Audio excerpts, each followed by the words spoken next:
You want to start a podcast? Spotify for podcasters is the way to go. It's the easiest way to get a podcast started, to turn your idea into a reality. You can start a podcast on your phone or your computer. You can distribute it and even make money on it. All with Spotify for podcasters. Make sure you check it out.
Today is the HipHopHumboldt Podcast. I know y'all expecting David, but David's out doing some boss shit today, so we hit the boy up. Today we got Forrest Green, the man, the myth, the legend. Yes, sir. Straight from the Bay, the golden boy. Let the people know, man. Yeah. I don't know who you are. Yeah, Forrest Green, Instagram at number 4 EST Green, Twitter at number 4 EST Green _. Rapper from the Bay Area. Got my start here in Humboldt, of course. But yeah, man, just been doing my thing for about 2-3 years, something like that. And at this point, if you like, any kind of stuff in that like abstract hip hop lane, Earl Sweatshirt type shit, that's where my influences come from. So yeah, tap in. Yeah. So let's just get kicked off right away. Tell me a little bit where you're from. Yeah. So I grew up in Richmond, California, which is about 15 minutes north of Oakland. Some rough areas, but I was lucky to grow up in a pretty decent one over there. I was gonna say Oakland, going tough out there. Yeah. I grew up, in Richmond. Went to high school in Oakland. So I was really, kind of seeing a whole lot of different stuff in terms of like culture and whatnot. Yeah. I grew up playing soccer too. Like that was my thing up until I was like 19, and through that, just kind of met a whole lot of different kinds of people, and through soccer actually is where I found a lot of my music. Just from like my friends who I played with and stuff like that. So yeah, man. So you say it's a little rough in some areas out there, and I feel like the Bay Area has like a distinct sound. It's like real hyphy and shit. So how did you find that balance of like finding your own creativity and not kind of like jumping on that because it's easy to jump on like what everybody else is doing and kind of follow that same sound because you from the Bay, you can get hypey, yada and all that shit if you wanted to. But well, yeah, man, it was hard honestly, because like I've always been musically inclined like since I was like really little. Like I've always loved the music. So I grew up with. I didn't grow up on hip hop. It just wasn't a thing to me, like as a kid. My dad played a lot of like old school jazz and like classic rock and stuff like that. Bob Dylan, stuff like that. And my mom as well was into like traditional Irish music and bluegrass and stuff like that. Okay. Yeah, so like that's the kind of stuff that I was seeing. But like when I got to like middle school, high school, that's when I like started to discover hip hop on my own. And like my first real exposure to hip hop was Odd Future. Mm-hmm. So it wasn't any kind of like Bay Area stuff. So my first like exposure to hip hop were these like angsty ass teenagers. Yeah, something wavy. Yeah, and you know, through that, got more interested in rap music. Got into like what Drake and Lil Wayne were doing back then, like 2011 YMCMB shit. Yeah, tell me that was not a wait. That was the time, man. That was quite the time. Yeah. That was the time for sure. But yeah, as far as like, you know, finding my balance in like where I'm from as to what I want to do, you know, when I got to high school is like really when I started to like be like, I want to rap. And I just didn't do it for so long. Like I was always like writing lyrics and bars and shit like that, but I just never did it because, you know, I was looking at all the stuff that people locally were making and stuff like that because I went to school with dudes who rapped and stuff like that. And I just never felt like it was in a lane where I fit. And I felt like that's all anybody wanted to listen to in the Bay and shit like that was like, you know, those like more hyphy, upbeat type of tracks. Mm-hmm. And that's just kind of not me. Yeah. So anyway, graduate high school, go to college for a couple years in Santa Rosa. And I end up just, you know, I play soccer for a year at the JC up there, and I fall completely out of love with the game. Like, it just wasn't doing the same thing for me anymore because it started to feel more like a job, which is, you know, what I always thought that I wanted before. But once I got a little taste of that, I was like, it was kind of like an epiphany type of moment. Super emotional because it was what I loved to do for so long, but I was like, I just can't do this anymore. Mm-hmm. So I quit, and right after I did that, with all that extra time I had, I was just listening to so much music and discovering so much shit, and like really found like the kind of stuff I wanted to make. Like I said, through like artists like Earl Sweatshirt, Alchemist, Mike, you know, some heavy hitters. Yeah, man, hell yeah.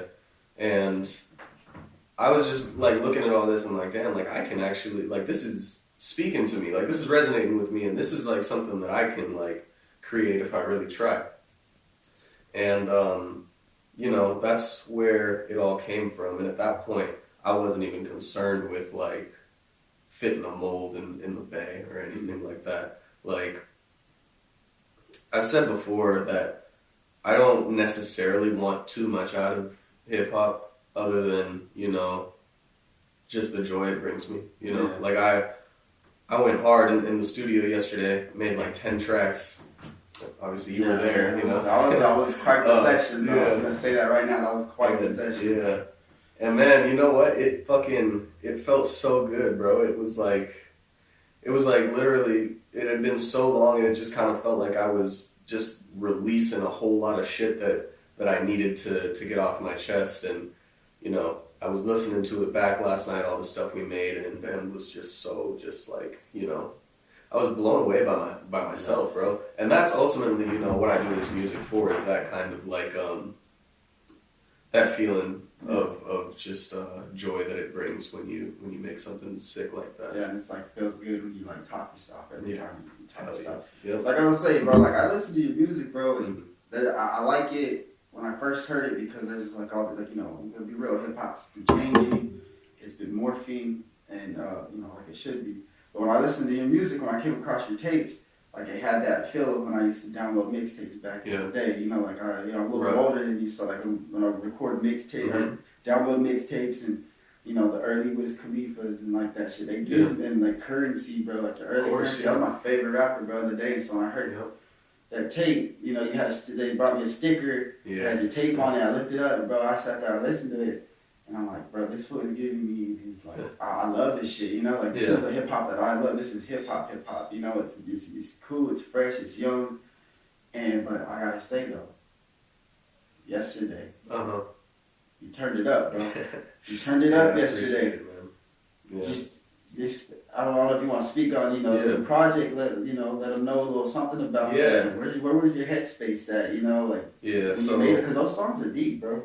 Yeah, man. I just like, you know, as we're sitting here speaking today, February 15, 2023, we're, you know, just a little bit over a month into the new year, and 2022 was fucking tough, bro, for me personally, just as an individual.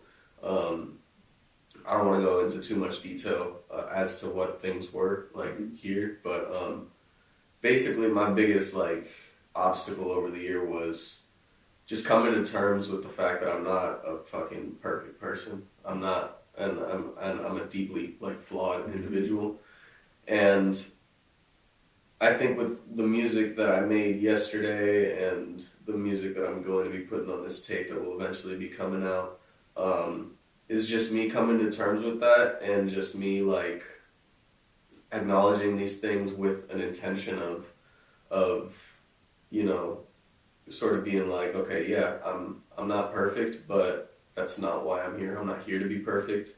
I'm here to make mistakes, learn, grow, which is a constant like theme in all my music, growth. And that's, you know, where we got the title for the tape, which is Letter of Intent. Oh, so that's the tape. The tape is going to be called Letter of Intent.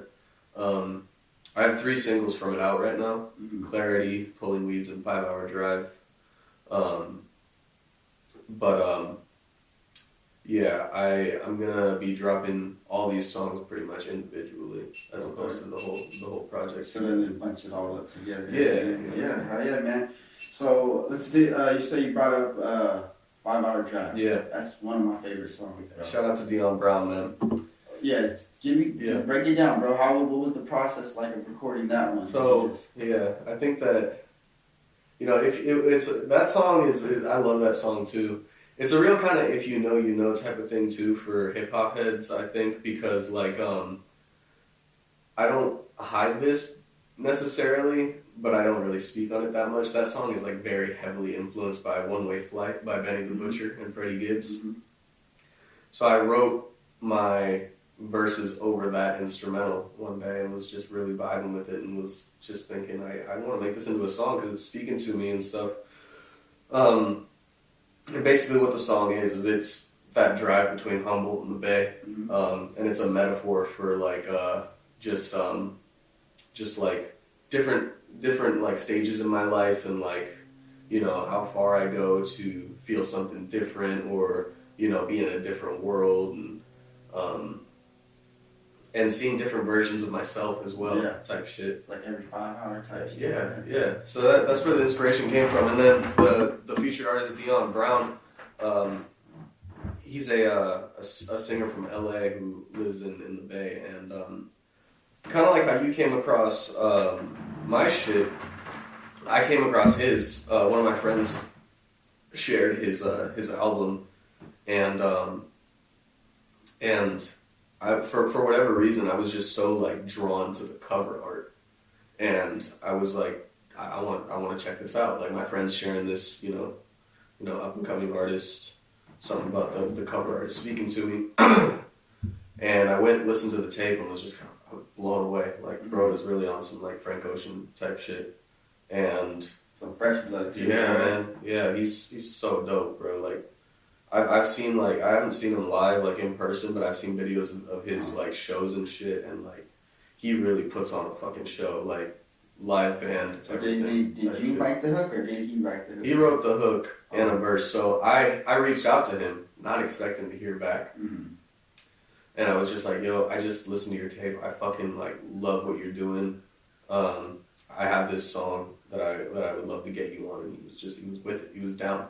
So eventually we got together at the Grill Recording Studios in Emeryville in the Bay, which is like the studio in the Bay to go to, you know. That's the spot right there. So he came through. He's like, what does this song mean to you? As I'm doing my verse, and I explained to him pretty much what I just explained to you.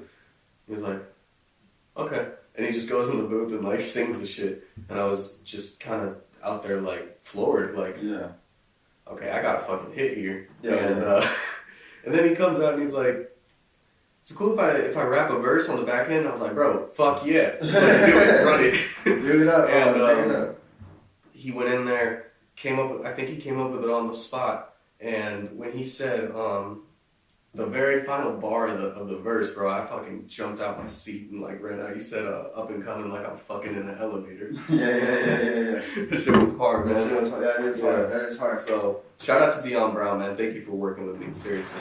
Shouts out Dion, bro. Yeah. So let's get the tape previously before that was a joint tape with Igel. Yeah, shout out. You want to speak on that a little bit? Like, because I love that tape. I love Josh. You know, I love you, Josh. But speak on that a little bit. What were like? Where were all three y'all at the time? Yeah. You know, what was going on? So, man, I love talking about this tape, honestly, because this was just such a special time in my life when I made this. Like, and what's funny is I didn't realize at the time how special like that era was for me, because I was really like down bad type shit, and I was really going through it mentally, as I pretty much always am, to be honest, man. Hey, bro, we're all human, bro. Yeah, you know? But like, so nah, very rarely. But no, so we did a show at Igel's old spot. It was Vibes on the Porch, I think is what it was called. It was me, Igel, Ben and Payne, and Rapunzel. And we had like a little run through, like rehearsal type shit, a few days before the show. And this was like I had worked with Igel previously on Borrowed Time, my first EP. But I didn't know him super well. So I went to his house to go do this, and I was the only one there for a while. The other Ben and Rapunzel were, you know, running late for whatever reason. But, you know, I run through my set. Igel runs through his. We're just chilling on his deck. It's a beautiful sunny day. And he's like, yo, you like spliffs, bro? I'm like, yeah. You trying to spark up? I'm like, yeah, I'm with it. So we start smoking, talking about music, kind of music that we both listen to and stuff like that. And we were just like, yo, we listen to the same shit, you know? Like, we're like, and I was just kind of like, this is crazy, because nobody I know, especially here in Arcata, like listens to this stuff like I do. Mm-hmm. And I just kind of was just like, bro, like, we should like make a tape together. Like, we should, like, straight up, we should do it. And he was like, oh yeah, I'm down. And like literally the week after, I hit him up. I'm like, yo, by the way, I was serious about that tape. Like, if you want to make it, like, I'm with it. Let's run it. And he was like, yeah, man. Do you want to come through and make something today? So I went over to his crib, and we made Hideaway that day. And from there, we just, you know, started working with Josh, like the three of us. Josh produced a bunch of the tracks on there, obviously, and narrowed it down to 6 songs. And what came out of it was just like, you know, so dope, because like I go back and I listen to that tape, and I'm just, you know, it's one of those things where like before I made music, I always wanted to like be able to like go back in time and like recreate a feeling that I had at one point. And whenever I listen to that tape, that's what it does. Like, I'm right back in Josh's room, you know, making that music. We would be there for hours during the day. Sometimes we wouldn't even be making music. We would just be fucking around. You know, yeah, I'm just so like, I'm so thankful for that tape and what it means to both of us. Room for growth is what it is, you know, because we were both sort of in a situation where we were like, we got so much room to grow, and this tape is like going to help us grow, both as people and as musicians. So I'm super thankful for that. A lot of good things came from that tape. Yeah, it's beautiful whenever you kind of like get lightning in a bottle like that. You know? Yeah, man. It's like, boom, that moment in time, and then it's like you sealed it. Like, you can listen to that moment in time now. Yeah. And not just you can listen to it, as you bring your fans with you for that moment in time. And you know what? It's like, as much as I love that tape and as proud as I am of it, like, it is not my best. And I think that what I'm so stoked on is my ability to, every time I make something, like, up what I did before. Like, that first project I did, Borrowed Time, I don't have that up on streaming anymore. It's on, I was looking for that. Yeah, it's on SoundCloud. I'm not stoked on that tape, to be honest. Room for Growth, I was stoked on, and this one, Letter of Intent, I'm just like, if, like, the right, you know, set of ears hears this, like, that could be really, really life-changing for me. Yeah. I really do believe that my new tape is that good. No, it is, bro. I believe it, too. I sat there like I said, you got way more deeper on there. Yeah. It's unreal, bro. Like I don't want to be speaking too much on it, letting too much of it go, because But I'm gonna say this. Trips around the sun is my favorite one, bro. That's a banger, bro. That's what y'all should be looking forward to, because that's one of my favorite babies right there. So shit, man. So let's talk about some artists you be listening to. Yeah. So what are some of your influences? So I'll say again, like Earl is probably my biggest influence. MF Doom, obviously by default, because he was a heavy influence on Earl, and also I just think Doom is like the fucking illest rapper ever. On the 9 glow. Yeah. Yeah, bro, I love that shit. Don't mind me. Oh, you're good, bro. You're good. Earl, Doom,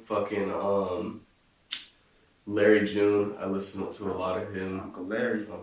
Yes, sir.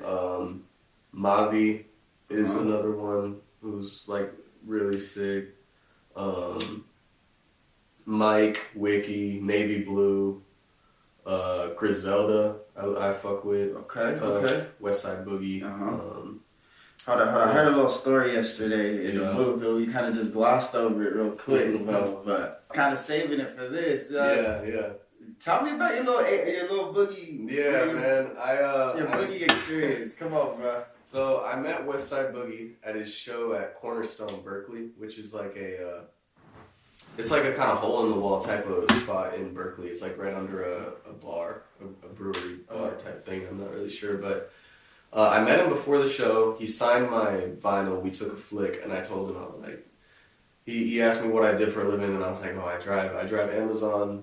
I deliver for Amazon right now, but I rap on the side and shit. He was like, oh, for real? Yeah, you gotta fucking like, use that shit to get to the next level, because that's what I did, and it's just part of the process and shit like that. Super like nice fucking dude, and I was so stoked to meet him because he was like one of my favorite rappers for a while at that point.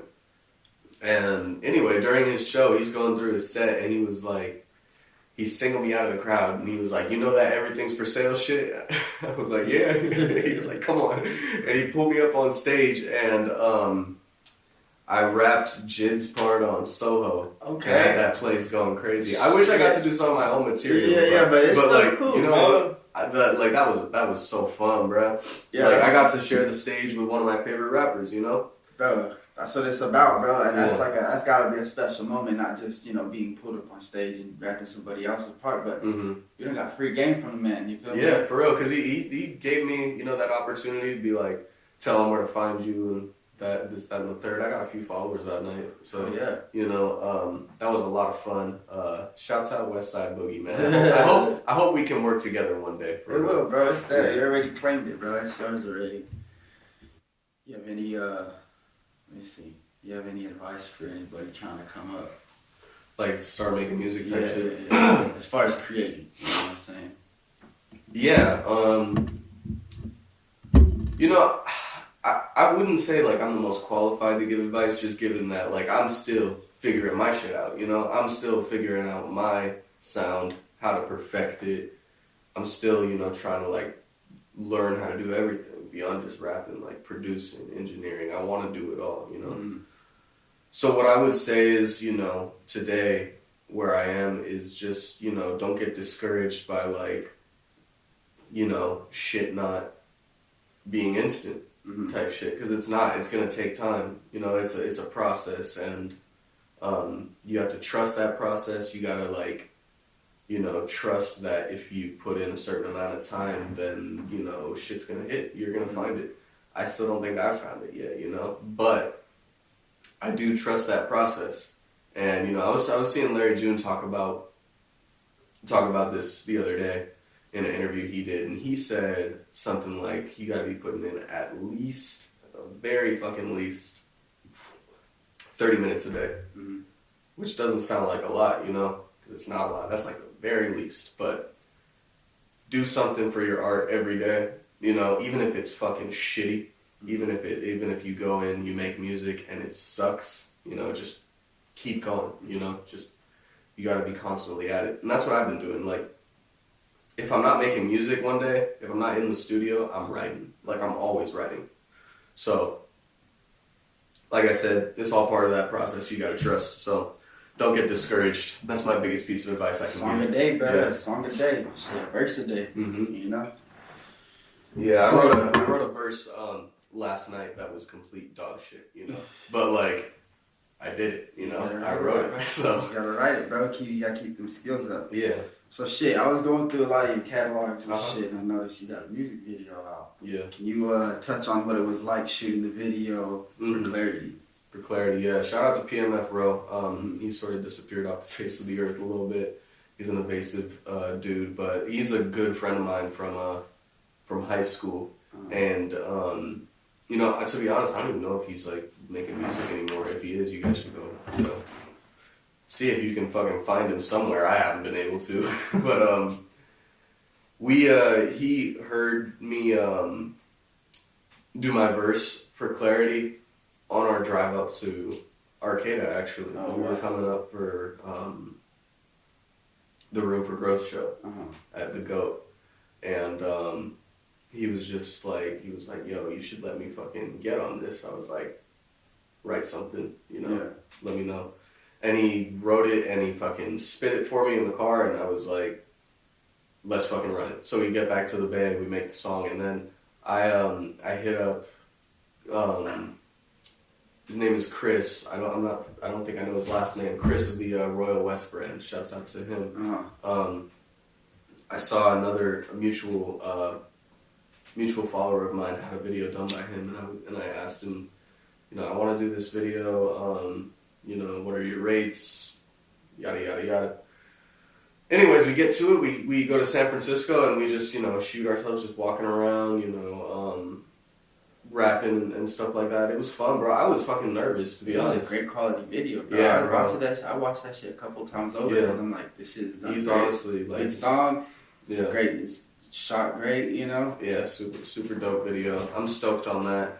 I get a little bit of like I cringe a little bit when I watch it, not for anybody but myself, just because like that was my first video. I was nervous. I was like, what do I do? Like, what do I do with my hands? You cool as fuck, bro. I think everybody thinks that about themselves, but you good, bro. But I love that video though, still, you know, for just for the simple reason that it's like my first music video, and like, you know, it's like the start of more to come for sure. Yeah. I'm trying to like get more on my visual shit too. Like I want to start doing that on my own. I was gonna ask, you know, are we gonna expect any videos from this new project? Definitely, yeah.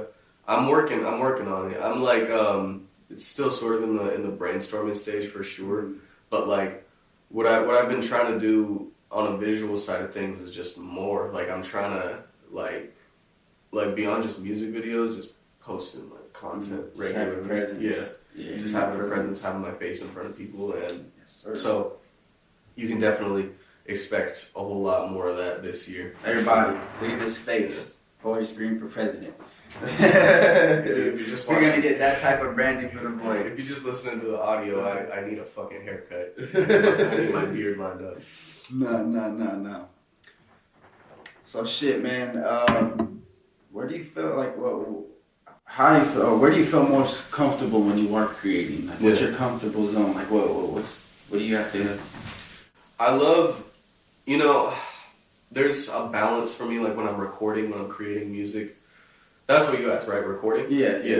Or even creating, just creating in general. So, creating in general, I would say like, you know, I think that inspiration has like such a fleeting nature, and sometimes it comes like, you know, a lot at the same time, and it just like flows out. But sometimes there's times where it's slow, you know, and it's not coming, and you gotta really like dig for it. So I think where I'm most comfortable is when shit just comes to me naturally, and you know, I usually write at home, like pen to paper type shit. Like I like actually write. Yeah. I use my notes app when I'm on the go, but I like to actually write and practice just doing that because I feel like it sticks with you longer when you literally have to, you know, physically write it out. Yeah, and you put it on a page, you can look at it and hold it and read it. Yeah, it's fire that way. When it comes to like recording, I'm very particular with like my recording shit. I don't let just anybody, you know, come through a recording session for me, because I've done that in the past, and I've just been like, I cannot be vulnerable in front of these people, you know, and I get on fucking record and I talk about some of my most personal battles and shit, and in order to like be able to do that, I need people in there that I know are not going to be fucking weird, you know, and I'm not saying like people will be weird about it, but you know, I'm just, you know, I've got anxiety like crazy, and I like to just, you know, have just only the homies in while I'm recording and stuff like that.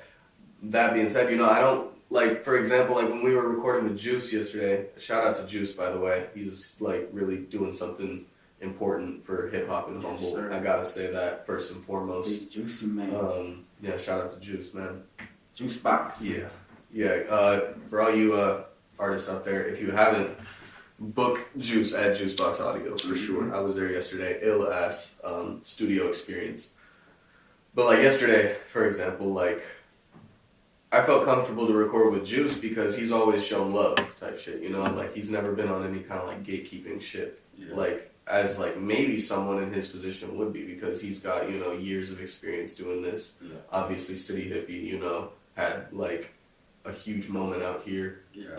So he's like, you know, a big like person in hip hop out here type shit, but he's always shown love. So, you know, I felt comfortable enough to have him come through. Obviously you come through, my brother, the homeboy, Brendan came through, and Igel, you know, because Igel and I ran a couple tracks. You know, it is, you know, I feel like recording is a very sacred, you know, it's like very sacred when you're actually in the process of putting it down. So as I appreciate you letting me in there, bro. I love sitting. I mean, I love sitting in and watching, you know, how people do their process. You know, it's because like I spoke honestly. My interview, you know, it's like I talked to Fat. She's told me, you know, like everybody comes with their own weapon. Yeah. You know, you can have a katana, a ninja star, sword. You know. Mm-hmm. So I like seeing, with that being in my head, you know, I like seeing how people approach. Man. Yeah. So. Yeah, that's just it, you know, it's like, I want to, like, have, if people are going to, like, be there for me to record, like, I actually, like, I'm not saying I don't like having people in, I really love having people in while I record, because it's encouraging, you know, especially when it's people who are super, like, close to you and stuff. Yeah. People who, like, I can trust are going to not, it's like a judgment-free zone type shit. If something needs to be said, where it's like, I don't know if you should say this here, maybe this would sound better. But not in a fucking, you know, like, that shit's fucking trash type way, you know what I mean? And someone who did that really well with me was Josh. You know, Josh was like, you know, Josh is just like the nicest guy ever. Yeah. You know, and he's like one of my best friends, and he was never like, you know, it was so dope recording with him, because he was always, you know, he always had my best interests at heart. And if he wasn't feeling something, or he felt like it could be better, he told me in like the fucking sickest way. And you know, he's got a real ability to do that. You know? Yeah, for real. That's what it takes to be a producer. Yeah. You know what I mean? You gotta set him down. Hey, this is gonna work. This might not work. Yeah, man. He's the one who really got me into making music. For real. You know? Yeah. Like, just kicking it, or what? What were you guys up to? Just man. We were working at local marketplace in town. And it was like my first like month out here, so I didn't know anybody yet. And he was working there, and it was like my second day, I think, something like that. And he came up and sat with me on lunch, and I was like kind of like taken aback by it, because like I don't know what it is, but people don't just come sit with me. I mean, I feel like people don't just come sit with anybody, but this like kid Josh, he just came and sat with me, and I was like, "What's up, dude? Like, what you want?" He was like, "Hey, I'm Josh. Nice to meet you." I was like, "Oh, right on, bro." Sam, that's my name, my real name. So we start chopping it up, and obviously, you know, we both love music. So I got there, and I was just like, "Yeah, man. You know, I've always wanted to rap myself. Like that's always been an idea of mine." He was like, "Oh, really? I'm a producer and engineer. Come to my house. I'll record you." And that's how it happened, man. Like, it's funny how humble he is, right? Because I sit there, you know, when I linked up with him, I'm sitting there telling this kid, I'm like, "Bro, you were like out of this world," and he's like, it's okay. Yeah. I'm just like, he's dude. That kid is something special. He's got a heart of gold too, man. Like aside from just being like one of the dopest musicians like I've ever met. He's definitely got something special about him, bro. And you know, whenever y'all link up together, the forest green. I love you, Josh. That's like, bro, that's like a duo right there. Yeah, you know, shout out to Josh, man. He's on the project. Yeah.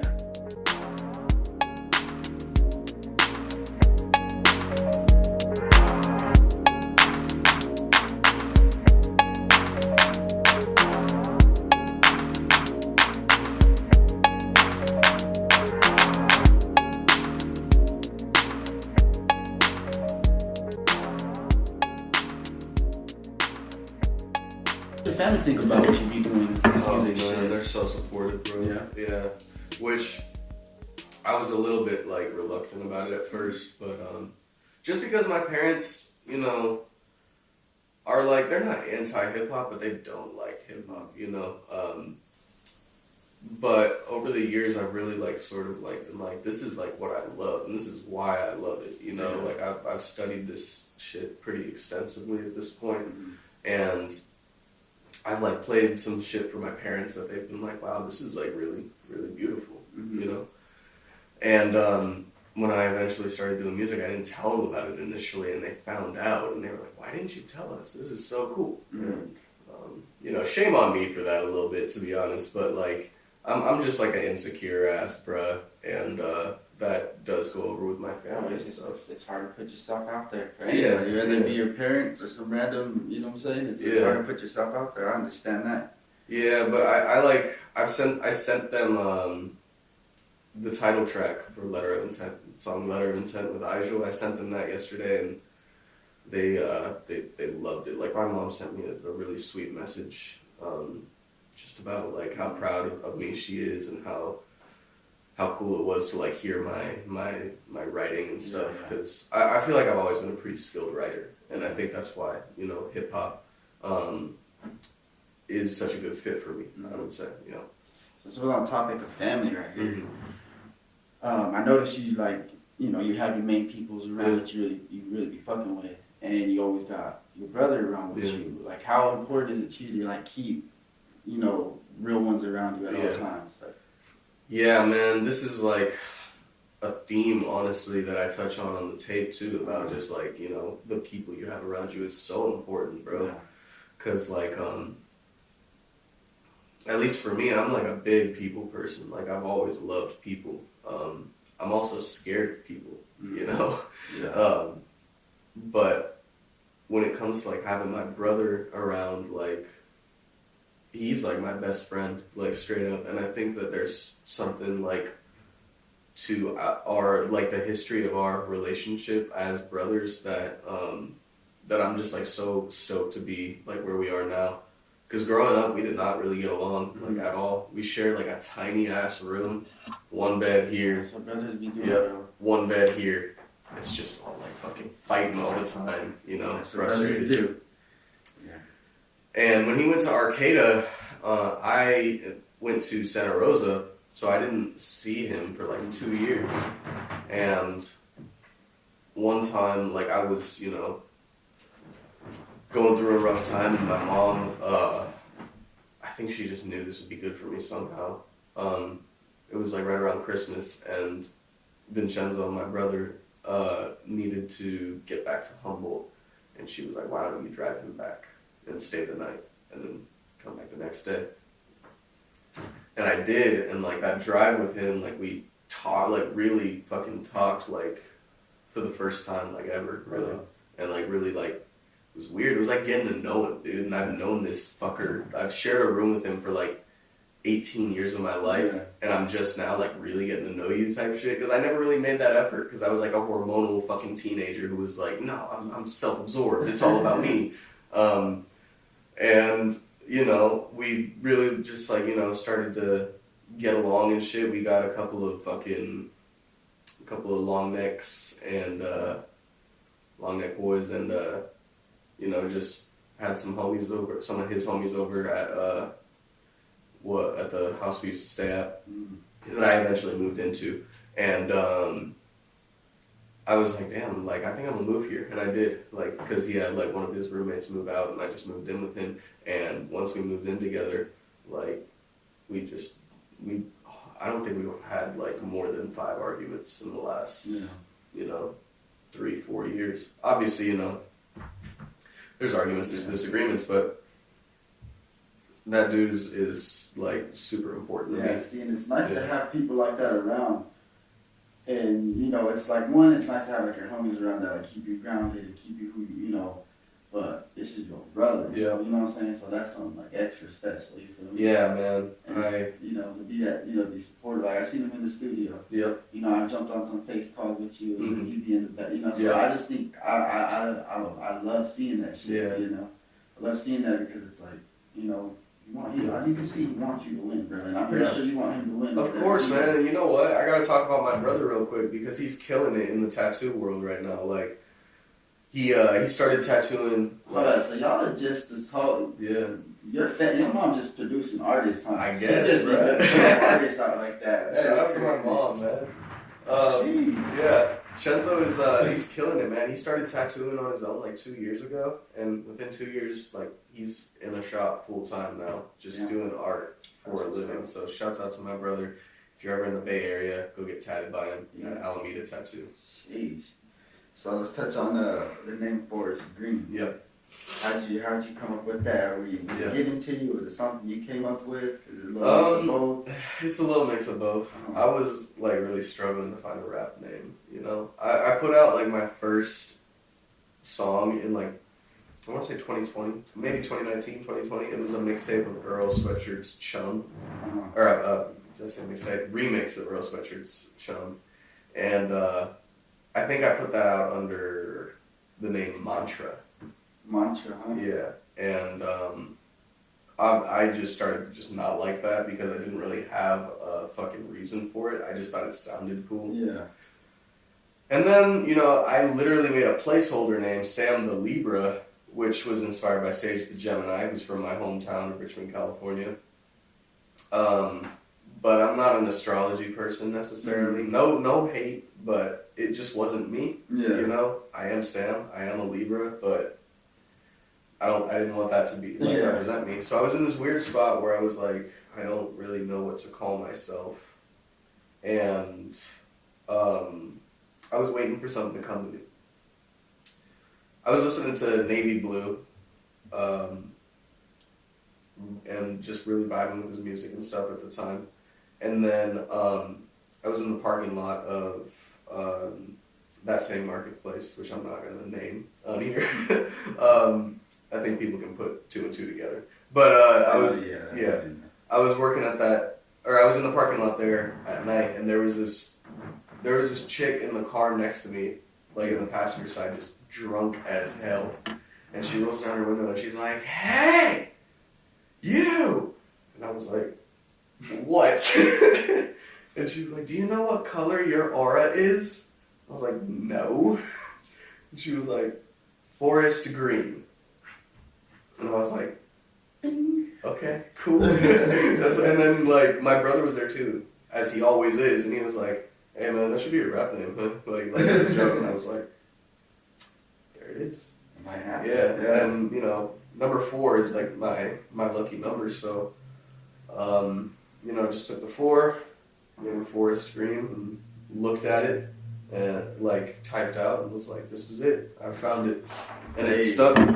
Hell yeah, it's just like I like that, bro, because it's Forest Green, bro. Something that rolls off the tongue.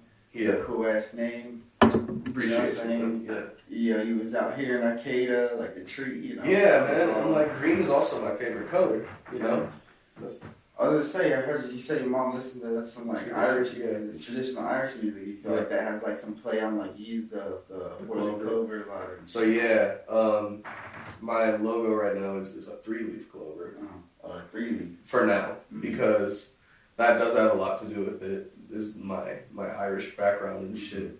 But it's green, and I use the 3 leaves because I want to save that 4th leaf for when I feel like I've earned it, and I don't think I've earned it yet. We're getting there, man. I really do believe in what we're doing here. Yeah, man. That I'm telling you, bro. That I wish y'all could hear the project already, but it would just when I heard mixing it down. Like I don't know, bro. That's some great work in there. I'm dropping. When can we expect the next single? The next drop is gonna be in 2-3 weeks. I'm dropping Letter of Intent featuring iJewel on March 3rd, 2023. I'm bringing back my first Friday installments, which is basically first Friday of each month. Okay. You get a song, or you get 2 songs, and I'm gonna do that until all those tracks are out, and we'll have the tape. The cover art, which my brother is working on, is gonna be fucking ill too. Like, I'm so like hyped for this, and I'm stoked for people to hear it too. I'd love to drop all of it tomorrow. You know what I'm saying? Yeah. But I'm also, you know, as I said before, I don't want a whole lot out of this, like in terms of like fame, notoriety, or whatever. But I still want people to hear the music. You know.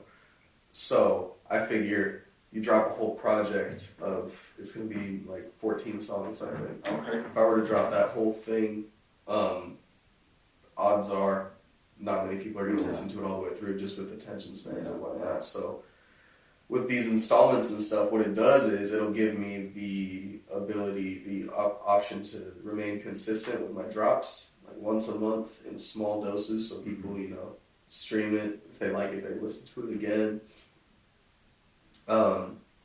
It allows me to get those fucking, you know, those streams and stuff, and it allows me to reach more people. And then once the album comes out, you know, it'll already be, all those songs will already be out, but there will also be a bunch of people who have never heard any of that material. So it'll just be like this album with this beautiful cover art that hopefully will have done the numbers enough for people to be like, okay, you know, people are fucking with this, let me check it out. Yeah. That's my thought process. I'm like, you know, I'm definitely still learning about the marketing side. Like, I'm good with music and stuff, but honestly, like, part of my, like, goal for this year is figuring out a team type of situation, you know? Yeah. Because I would love to have something like that.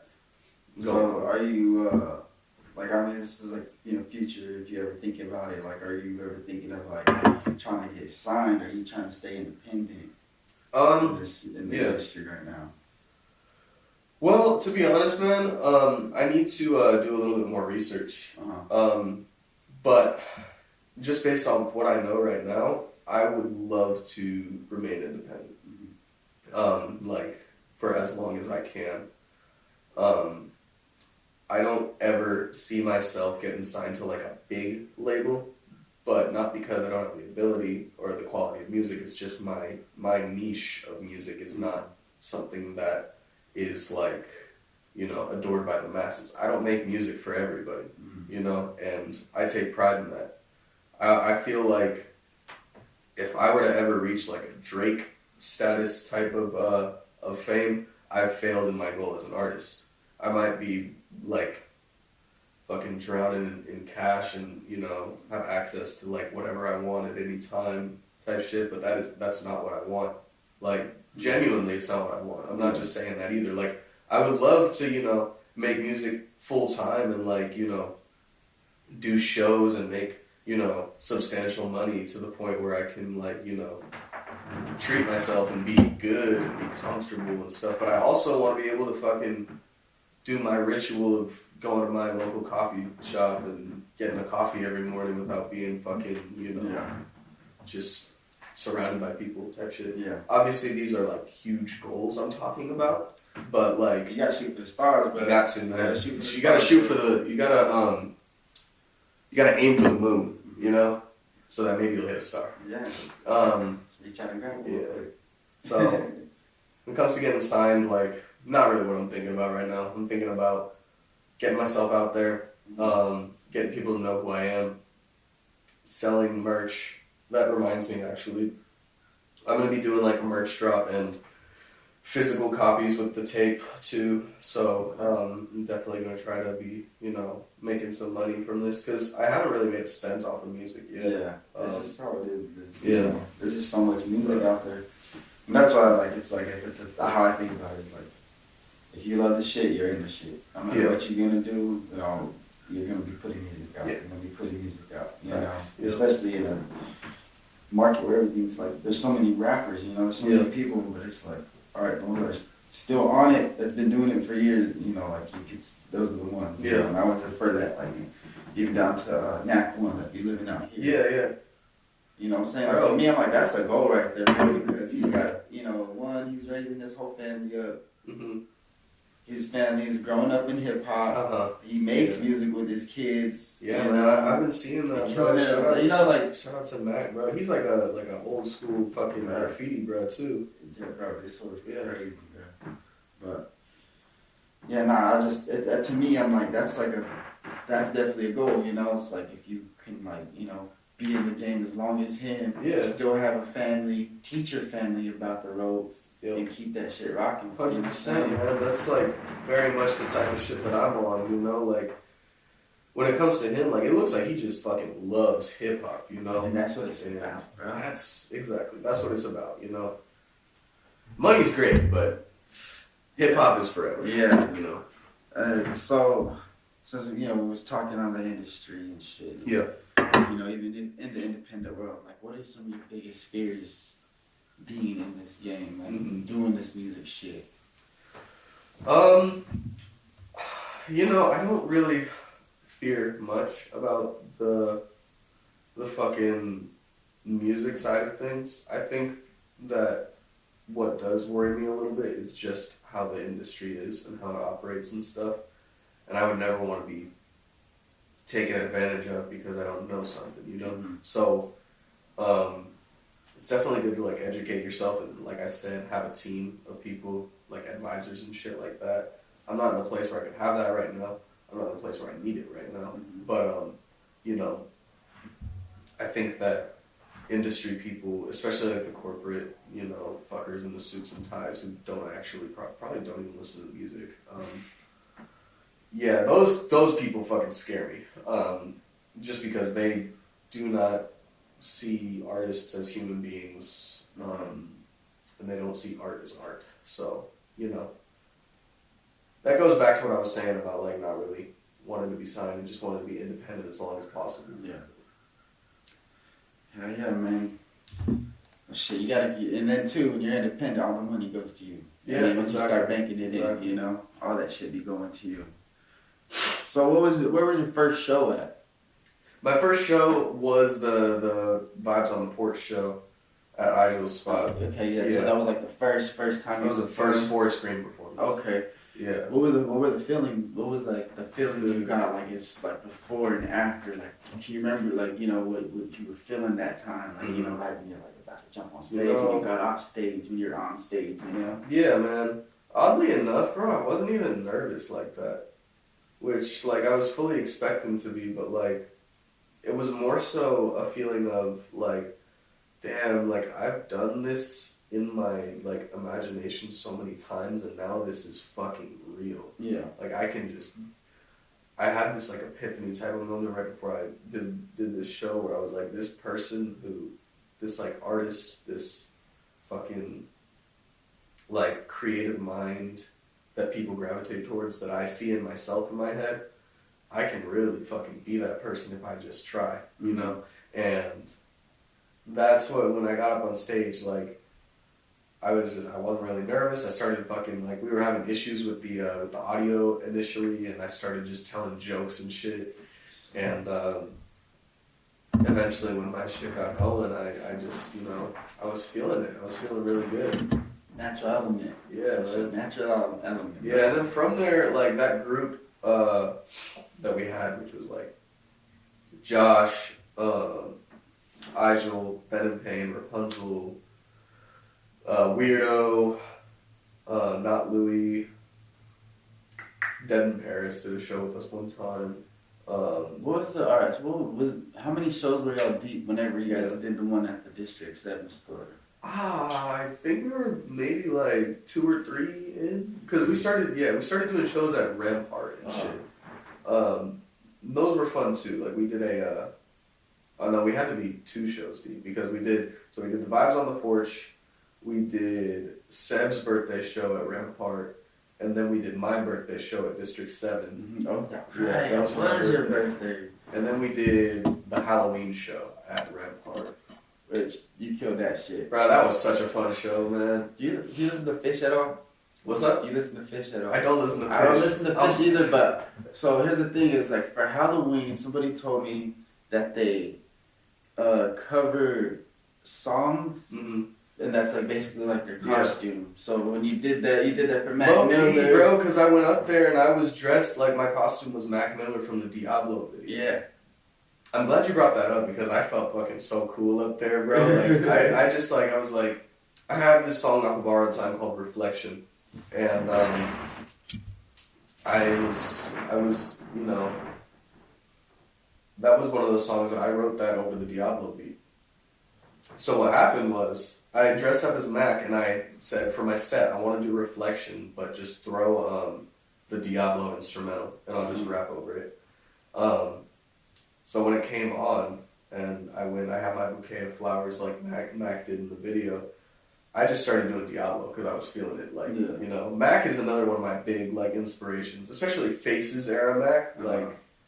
Like he just like me for real type shit, you know? Like, so I got up there and I did Diablo, and it was, you know, so fucking sick. People were vibing with it. Threw my bouquet at a girl in the crowd, and then when the second verse came around, I just did my verse from Reflection. So it was like such a dope, like... Yeah, bro, I remember seeing that too, because like being from the outside, I'm sorry, I didn't mean to cut you. Nah, it's all good. I just get excited because I love this hip hop shit. Yeah. So me, you know, nobody really, you know, like I said, I moved out here trying to I was staying low key. Found these little pockets where I'm like, bro, I love this shit, you know? So viewing from the outside, like that was fucking one of the sickest things I've seen, bro. Because I love that song, bro. And my little brother was with me. He loves Mac Miller. Hell yeah. He's out of town. He's up here seeing this shit. He's stoked. I see how stoked he's getting. It's making me get all stoked. And then you fucking turn around and say, all right, let me do some of my shit. Yeah. And I'm like, bro, this fool is doing it, bro. Like, oh, this shit is crazy. Man, bro, that's so dope, though. I'm like really stoked to hear that, like, I can have that effect on people. Bro, I'm telling you, bro, you could go with it, bro. And that shit was one of the smoothest things ever, bro. You went out there getting fucking kissing the crowd. You know what I'm saying? I'm like, bro, this was a show, man. I was fucked up there. I'm not gonna lie. Hey, bro, that's how it be. Bro. So, like, I'll be looking through the catalogs and shit, and I see a lot of your covers got soccer players on there. Yeah. You want to touch, can you tell me a little bit about that? I know you say you play soccer, but is that just coming from being a fan, or there's two with the soccer players. Mm-hmm. That's the Clarity cover and the Pulling Weeds cover, and they both have somewhat like cryptic like messages to them, I guess you could say. The Clarity cover is Ronaldinho and Ronaldo Nazario of Brazil in 2002, and they were just like two of the fucking they were just two fucking ballers, bro. Like nobody was fucking with them, you know. Like they were two of the best in the world, two of the best to ever do it to this day. And I sort of felt like when me and Ro were making that track, we were kind of like bringing out that kind of energy with our chemistry and like, you know, how we were complimenting each other on that track. So that just fit in that way. Not like super deep, but that's where that one came from. And then the Pulling Weeds cover is Luis Enrique, Jose Mourinho, and Pep Guardiola when they were all at Barcelona as players, and Mourinho was a coach. And that song is all about like sort of growing out of people, if that makes sense. Like you know how like you have people who have been in your life and you just get to a point where you're like, I don't think that like I'm in a place where I can be like homies with this person as I once was type shit. Yeah.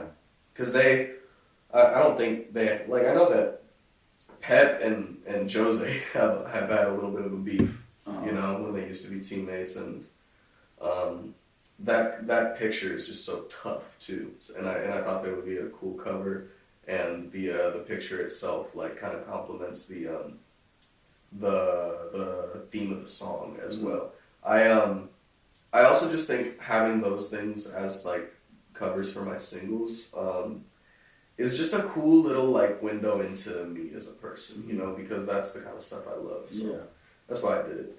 Yeah, you know, then it makes you like look at it a couple times, and then when you listen to the song, you look at it, and because that's when I didn't know you was into soccer like that. Mm-hmm. So when I'm looking at it, I'm just like, I'm like listening to the song, and it just makes me look at, let me play that back one more time again. It's good to be different, but like it's great to be different and like be like yourself.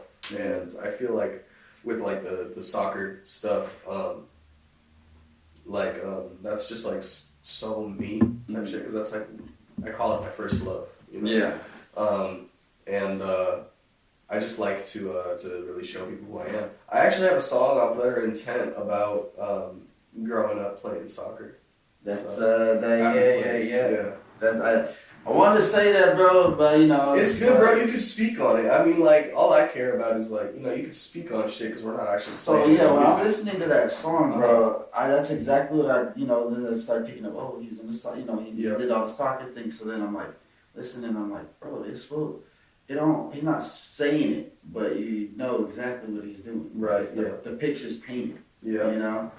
Yes, I gotta come up with a good fucking cover for that, bro. That's a challenging one, but yeah, that track is dope. It's just like, me just, being like, this is painting on itself, bro. It's a picture. Yeah, that's what I love, and these are the doors it's opened for me as an individual, and, I'm applying those same, like, principles I learned playing that game to this music shit, So yeah, so obviously, that big soccer, that was a big thing in your life that helped you, influence you, and, the way you move in life. But can we talk about some people who influenced you growing up? Yeah. If you don't mind talking on that. Of course. Like, my dad, for sure, is the biggest one. Like, I just, like, growing up, I would just copy my dad a lot of the time, and, like, his mannerisms and like, stuff like that. He put me on to, like, some shit that most kids are not, like, into from a young age. Like, I'm talking about, like, as far as music goes, like, Bob Dylan, John Coltrane, Miles Davis, and then also just like literature and shit. Like my dad is like, he loves to read, and he like knows like the English language so fucking like well. Like there's probably not a word my dad doesn't know. And Pop sound like a cold motherfucker. Yeah, bro. So he put me on to a lot of that shit. I was reading Shakespeare when I was in like 3rd grade, and just from that, I think is where like my ability to write comes from and stuff. My love for words, like words are dope, bro. Like if you know like good words, like you can sound like such a like a cold ass like fool. You know what I mean? Like if you know the right words to say and you execute them well. That's one of the things I love about Earl Sweatshirt so much. Is his vocabulary is so like deep. So my dad for sure. Is probably my biggest influence growing up. My mom as well, just in a different way because, I think I just took more from my dad because we're both men.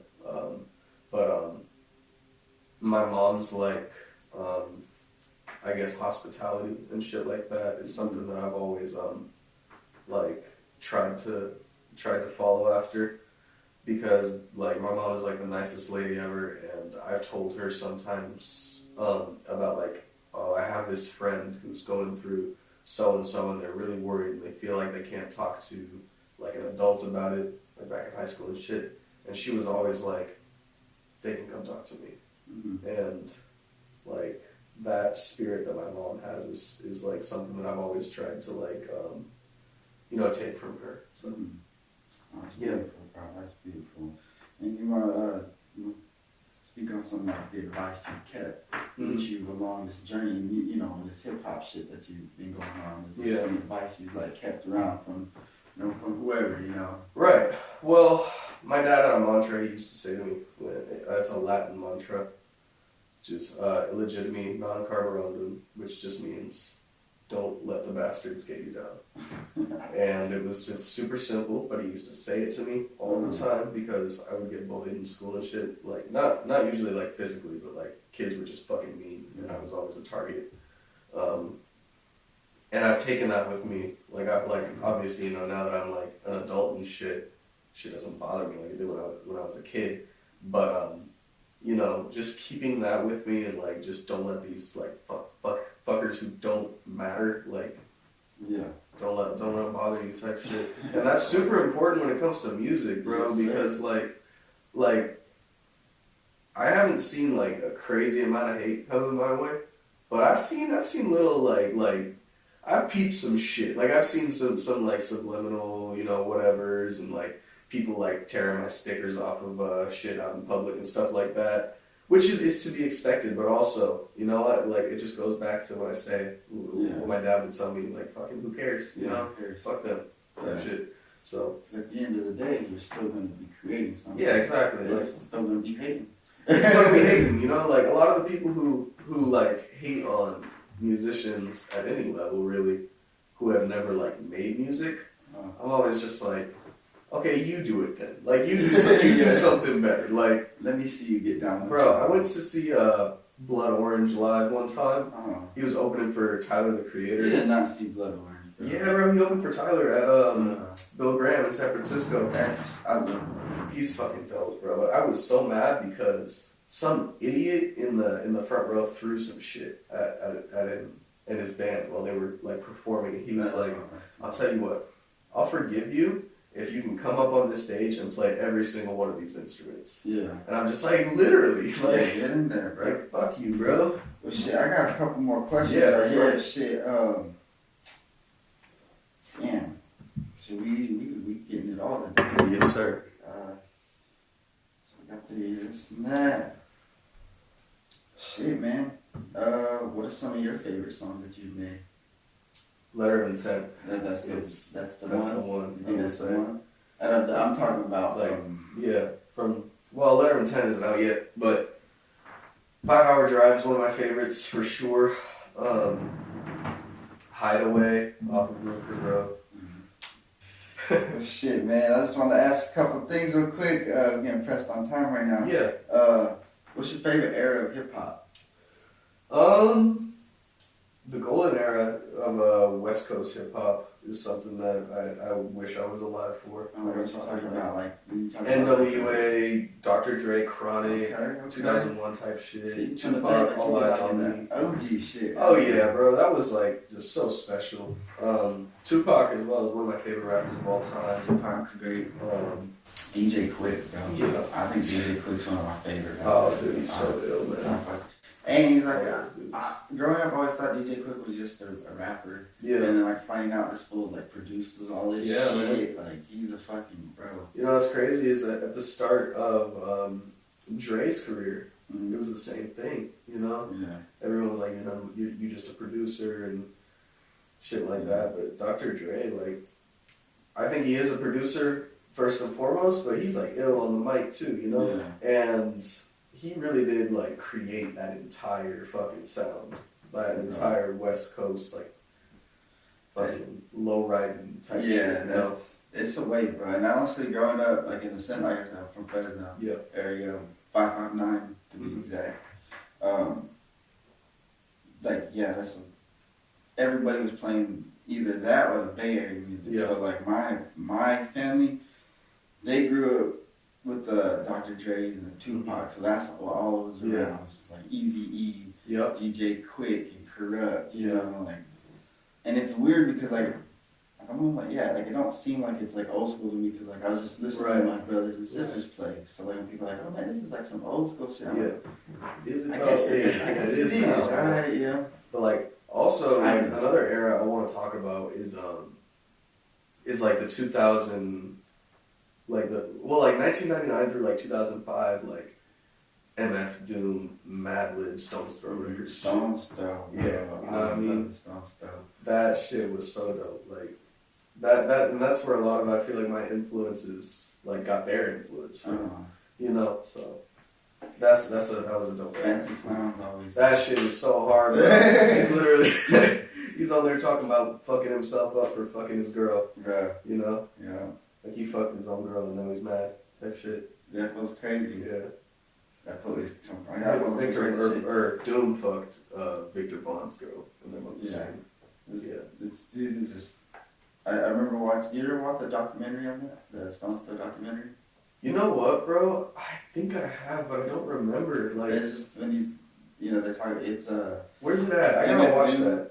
Eminem's talking about, they're asking him, oh, what's it like, working with Madlib? Yeah. To be honest, he's like, a lot of chocolate mushrooms. It's like, that's all they said. It's like a lot of chocolate mushrooms.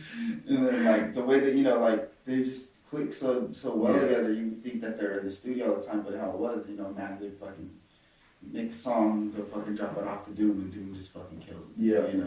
It's like, they're just working, that's what he said. Man, Madlib is an evasive character too, bro. Awesome. Yo, we were listening to that on the way up here, actually, that Adventures of Quasimodo. So whenever Mac Miller was doing, like, the Delusional Larry. Delusional Thomas. Thomas, Delusional Thomas, like, right away, I was just like, this fool was just... Quasimodo, busting the Quasimodo shit, So what are some albums you listening to right now? I've been listening to a lot of Westside Gun. I've been on his Fly God album a lot. Larry Jones' Spaceships on the Blade, Bobby Laughing So Hard It Hurts, Wiki Half God, and I've been bumping the new SZA a lot too.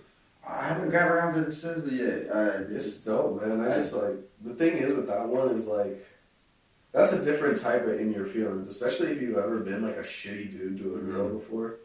Like I have, I'm listening to this and I feel like I'm being called out.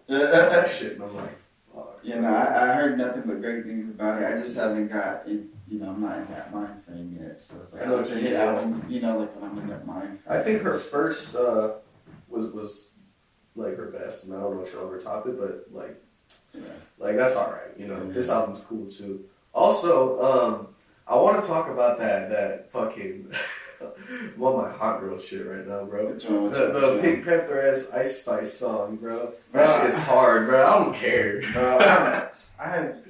I love Ice Spice. Oh, man. Bro, she's the GOAT. Ice Spice is the new fucking Lauryn Hill. Man. I don't know about that, bro. I'm just can't disrespect me like I was just listening to Lauryn Hill before you got here, bro. No, but I do have a big ass crush on Ice Spice. Yeah, Ice Spice is better than Tupac, bro. Oh, bro, 100%. Mother, bro. Did you get into the Absol album at all? Yeah, bro, that shit was dope, man. I love that shit. Shoot for the Moon was my favorite. Shoot for the Moon and Keep a Gun Around. Yeah, bro. The world's so cold, at least the sun is out. Yeah, bro. You got Joey on that cut. I like Church on the Move got to be my favorite one. Yeah. That's my favorite one. Yeah. That one's good. That one's tight. Did you see that they thought that he was trying to diss Cudi on there? Yeah, it's like, bro, come on, bro. Learn shit, bro. Learn the slang. Yeah. Come on. No, that's just too much. But people, that's how it is. Though. People are always going to create their own narrative, just so they, the story seems really enticing to them, But yeah, Herbert was dope. Kendrick dropped a fucking beautiful album. Dude, that was a great album, bro. We could sit here and have a whole podcast just on that album, bro. Yeah. But you know who else fucking dropped a fucking classic yesterday? Oh, man, that boy Forrest Green. Shit, man. We could do this shit all day, bro. We could sit here and fucking crack a whole fucking 12-pack and light up 30 more joints and talk all day about this music, but we gotta cut this right now. Sure. Fucking let the people know. Give them the plug one more time. You give it to them in the beginning. Let them know now. Let them know what you up to. This is you. This is your time to shine, brother. Get it. Again, Instagram handle is at #4 EST Green. Twitter is at #4 EST Green _. Find me on all streaming services and SoundCloud pretty easily. It's just #4 EST space Green, no capitals. Yeah, man, we're dropping a lot of music this year, and I'm really hyped for people to hear it and hopefully start to see me in a different light than they have already. I'm determined to prove myself this year, so don't get left behind, That's all I gotta say. Hey, that's what I'm talking about. I appreciate you, bro. They told me they wanted me to do this, and they're like, "Can we get, can you know about Porsche?" I'm like, "Bro, I would love to do that. I love that shit. Let's go." I'm hyped, bro. I'm hyped to be here. Thank you bro. Nah, bro. Well-deserved spot, man. That's it, y'all. This is the HipHopHumboldt Podcast. Thank y'all for listening. We'll catch y'all next time. Shit, we out.